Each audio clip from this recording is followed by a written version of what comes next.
Le raisonnement par récurrence. Alors qu'est-ce que c'est? Eh bien, c'est un nouveau type de raisonnement que vous voyez en terminale. Il vient s'ajouter au raisonnement par déduction que vous avez vu depuis le collège. Déduction, c'est-à-dire quand vous dites donc. Bon, ça c'est ce que vous avez vu au collège et que vous utilisez depuis. Vous avez aussi vu au lycée, dans certaines démonstrations notamment, le raisonnement par l'absurde. Quand vous partez d'une hypothèse qui est fausse, vous arrivez à un résultat faux, donc vous devinez que l'hypothèse de départ n'était pas juste. Et le raisonnement par récurrence, il vient s'ajouter à ces deux autres raisonnements. Lui, je le vois plutôt comme un escalier. Alors, je vais vous expliquer pourquoi. On va déjà vérifier si on est sur la première marche de l'escalier. Ça s'appellera l'initialisation. Et ensuite, on va vérifier si, en levant le pied, on arrive à monter sur la marche suivante. Et c'est ce qu'on va appeler l'hérédité. Alors, c'est parti. Voici la fiche à quoi elle ressemble. Vous voyez qu'elle est coupée en trois parties, initialisation, hérédité et conclusion. Il va être très important que ces trois parties apparaissent sur votre copie. Et vous remarquez que tout en haut, avant l'initialisation, j'ai renoté ce qu'on pourrait considérer comme une copie de l'énoncé, mais en fait c'est très important pour clarifier ce que vous cherchez. Je vous conseille de vraiment le faire. Ça vous permet de poser votre hypothèse de récurrence, qu'on va appeler PN, et, euh, et de vraiment être sûr que vous ne vous embrouillez pas. J'ai souvent des élèves qui ne savent plus ce qu'ils essayent de démontrer, ils confondent avec d'autres formules qu'on leur donne. Alors, pour cet exemple, on va prendre l'exemple que vous êtes censé connaître par cœur, que vous allez avoir dans votre cours, et qui n'est pas le plus facile. Mais après, vous pouvez appliquer sur cette fiche à n'importe quel exercice. Il suffira de remplir les cases. Et vous allez voir que c'est beaucoup de par cœur. Donc il faudra apprendre par cœur. Et il y a peu d'endroits où il faut réfléchir. Alors, l'exemple que nous allons prendre, c'est montrons par récurrence que 1 plus a puissance n est supérieur ou égal à 1 plus na. Voilà notre propriété Pn que nous allons essayer de démontrer. Vous voyez que je la mets entre guillemets pour l'instant, puisqu'on n'est pas encore sûr que ce soit juste, on ne l'a pas encore démontré. Et cette propriété, on va essayer de la démontrer pour tout n appartenant à grand N. Alors j'ai fait deux cadres, un rouge et un vert, et dans la fiche, vous verrez qu'il y a d'autres cadres rouges et verts qui se rapportent à ces deux premiers cadres de départ. Initialisation. Pour n égale, alors là, pour savoir à combien on commence, quelle est la première marche de l'escalier, on regarde notre case rouge. Ici, c'était pour tout n appartenant à grand N, les entiers naturels, donc on commence à 0. Donc on va écrire pour n égale 0 dans la case. Et ce qu'on va faire pour l'initialisation, c'est qu'on va découper notre propriété Pn autant de fois qu'il le faut, autant de fois qu'il y a de égal, de supérieur, d'inférieur. Vous découpez en plusieurs morceaux et vous allez calculer chaque morceau séparément pour n égale 0, comme c'est indiqué. Donc à gauche, on a 1 plus a puissance 0. On va calculer combien ça fait. Et à droite, 1 plus 0 fois a. C'était le membre de gauche de notre propriété. 1 plus a puissance 0, ça nous fait 1. Comme tous les x puissance 0, ça fait toujours 1. Et 1 plus 0 fois a, ça fait 1. On a bien 1 égale 1 et on peut écrire 1 supérieur ou égal à 1 comme dans notre propriété Pn. Donc la propriété est initialisée. Ensuite, attention, on va passer à la partie la plus difficile qu'on appelle l'hérédité. Alors, pour démarrer, cette partie-là, c'est le moment où on essaye de voir si, en montant le pied, on arrive bien sur la marche suivante. Est-ce que l'écart qu'on fait avec nos jambes est le bon pour monter l'escalier? Alors, il y a deux petites phrases à sortir avant de démarrer les calculs. Il faut dire qu'on suppose la propriété vérifiée pour un certain rang K fixé. Traduction, je suis sur la Kème marche de l'escalier. Démontrons alors que sous cette hypothèse, Pk plus 1 est vrai, c'est-à-dire est-ce qu'en levant le pied, j'arrive sur la marche suivante.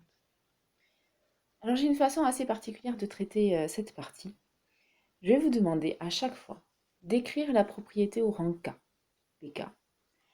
Et quelques lignes plus bas, alors en général il n'y a pas besoin de 50 lignes, 4 ou 5 lignes ça suffit, on va écrire la propriété au rang K plus 1, Pk plus 1.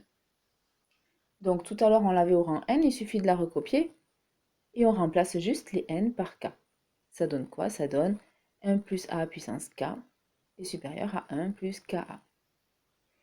En dessous, la dernière ligne de l'hérédité, ce sera donc la même chose, mais en remplaçant les n par k plus 1. Vous voyez que j'ai mis des parenthèses autour du k plus 1 parce que souvent, il les faut, et souvent les élèves les oublient, donc n'hésitez pas à en mettre, même si vous avez l'impression qu'il n'y en a pas besoin. Ça nous donne 1 plus a puissance k plus 1, supérieur à 1 plus k plus 1 fois a. Maintenant, qu'est-ce qu'il faut faire? Il faut savoir comment passer de la première ligne à la dernière ligne. Alors pour ça, vous avez trois possibilités. Soit on a des opérations qu'il faut deviner, par exemple, je ne sais pas, faire x2, x5, divisé par 10. Voilà. Soit vous allez avoir dans votre énoncé une formule du style un plus 1 égale 4un plus 2. Donc là, il faudra multiplier par 4 et faire plus 2, par exemple. Soit, toujours dans votre énoncé, vous allez avoir étudié une fonction avant de démarrer cette question. Et vous aurez étudié ses variations. Vous aurez un tableau de variations avec une fonction croissante en général. Dans ce cas-là, il faudra utiliser la fonction. Alors ici, comment on va faire? Eh bien ici, pour passer de 1 plus a puissance k à 1 plus a puissance k plus 1, il suffit de multiplier par 1 plus a. Vous vous souvenez de la formule que vous avez vue au collège avec les puissances x puissance a fois x puissance b, ça fait x puissance a plus b. On est vraiment dans ce cadre-là. Alors, c'est parti. Il faut multiplier par 1 plus a pour passer de membre de gauche d'en haut au membre de gauche d'en bas. Et donc, ce qu'on va faire, c'est qu'on va multiplier par 1 plus a des deux côtés. Et on va voir si à droite, on obtient ce qu'on veut. C'est parti. 1 plus a puissance k fois 1 plus a est supérieur ou égal à 1 plus ka fois 1 plus a. Attention, ici, il faut rajouter les parenthèses, sinon c'est faux. Alors, à gauche, on a bien 1 plus a puissance k plus 1. On a terminé. Vous voyez qu'on a déjà obtenu ce qu'on voulait tout en bas. À droite, on développe. Ça nous donne 1 plus a plus ka plus ka carré. Et à droite, est-ce qu'on a la même chose qu'en bas? Pour l'instant, on ne sait pas trop, puisqu'en bas, c'est encore factorisé, plus ou moins. Alors, ce qu'il faut faire, c'est qu'il faut aussi développer le bas. Alors, je dis souvent aux élèves que vous pouvez descendre dans le raisonnement, mais vous pouvez aussi remonter. Et en général, c'est au milieu que ça se rencontre. Alors, on va remonter en développant ce qu'on avait tout en bas. On obtient 1 plus ka plus a. Alors, est-ce qu'on a la même chose? Pas tout à fait. Pour l'instant, on a un problème. C'est pour ça que je vous ai dit que cet exercice n'est pas le plus facile et c'est celui-là que je choisis en général pour vous montrer toutes les difficultés que vous pouvez trouver. Alors, dernière difficulté, quand on n'a pas ce qu'on veut, eh bien, il faut étudier le problème de plus près. Il faut voir si, si par hasard, eh bien, l'inégalité ne peut pas être prolongée. Je vous montre. Ici, on a juste le ka carré en trop. Donc, qu'est-ce qu'on va faire? On va se demander si 1 plus a plus ka carré n'est pas plus grand que 1 plus a plus ka. Et comme ça, si c'est le cas, eh bien, vous allez voir qu'on va pouvoir se débrouiller. Alors, il se trouve que c'est une astuce que j'appelle qui peut le plus, peut le moins. D'accord? Si on est supérieur à 2, on est supérieur à 3. Voilà. Donc, K, on sait que c'est toujours positif. Pourquoi? Parce que c'était ce qui remplaçait le n qui appartient aux entiers naturels. A au carré, c'est un carré, donc c'est aussi toujours positif. Donc, Ka carré, c'est positif. On est d'accord. Donc, je peux écrire que Ka carré est supérieur à 0. Je n'ai pas écrit 0, mais... Et je peux rajouter des deux côtés 1 plus a plus Ka. 0 plus 1 plus a plus Ka. Donc, j'obtiens que ce qu'on avait obtenu en haut est plus grand que ce qu'on a en bas. Je peux rajouter à gauche que tout ça est supérieur à 1 plus a puissance k plus 1. Ça, je l'ai sorti de la ligne que j'avais en haut. Et il se trouve que je ne suis pas obligée d'écrire le milieu. C'est ce que je vous disais. Si j'ai quelque chose qui est supérieur à 2, c'est aussi supérieur à 3. Qu'est-ce que je raconte? Oui. Si j'ai quelque chose qui est supérieur à 3, pardon, c'est aussi supérieur à 2. Excusez-moi. Donc on peut enlever le milieu et on obtient bien la ligne du bas. 1 plus a puissance k plus 1 est supérieur à 1 plus a plus ka. Voilà, donc ça c'est vraiment le plus difficile qu'on peut vous demander, hein, quand vous tombez sur quelque chose qui ne correspond pas. de trouver une astuce pour voir si, eh bien, par hasard, l'inégalité n'est pas quand même vraie. Donc il faut étudier ça à part. Là, je l'ai fait dans un petit nuage à droite. En réalité, vous le faites correctement sur votre feuille sur votre copie d'exercice, hein. Il faut que ce soit clair, net, et que le prof comprenne. Ensuite, vous précisez que si ça marche, eh bien, la propriété est héréditaire. Et enfin, conclusion, la propriété est initialisée, on était sur la première marche de l'escalier, et héréditaire. Quand je lève le pied, je passe à la marche suivante. Donc elle est vraie pour tout entier naturel n. On a terminé notre démonstration. On arrive à monter l'escalier en entier. Voilà. Bon, j'espère que c'était clair. Voilà à quoi ça ressemble au final. Il ne faut pas oublier une des 3 étapes. Souvent, les élèves oublient la conclusion ou me zappent que la propriété est héréditaire. Donc, il faut tout écrire si vous voulez tous les points. Et ensuite, dernier conseil.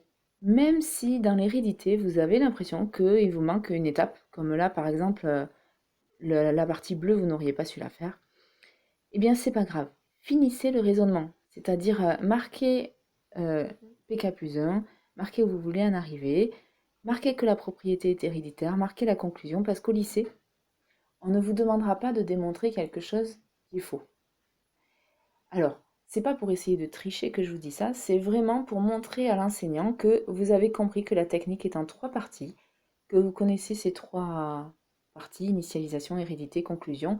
Donc vous lui mettez la structure, et même si dans l'hérédité, vous n'arrivez pas à passer d'une ligne à l'autre, vous marquez là où vous voulez en venir pour montrer à l'enseignant que vous connaissiez votre objectif, parce qu'il y a plein d'élèves qui savent plus où ils vont, en fait, ils se perdent en route. Voilà. Donc essayez de bien marquer toute la structure, tout ce qui est du par cœur, vous l'écrivez. Le début, la fin, PK, PK plus 1, là, écrivez-le. Et après, vous essayez de rassembler en descendant d'un côté et en remontant de l'autre. Voilà. Bon, j'espère que c'était clair. C'était un peu long, c'est une technique un peu spéciale. Quand on prend l'habitude, ça finit par être facile. Si vous avez des questions ou besoin de le reprendre en direct, n'hésitez pas à aller sur mon site et à prendre rendez-vous. Voilà. À bientôt. Au revoir.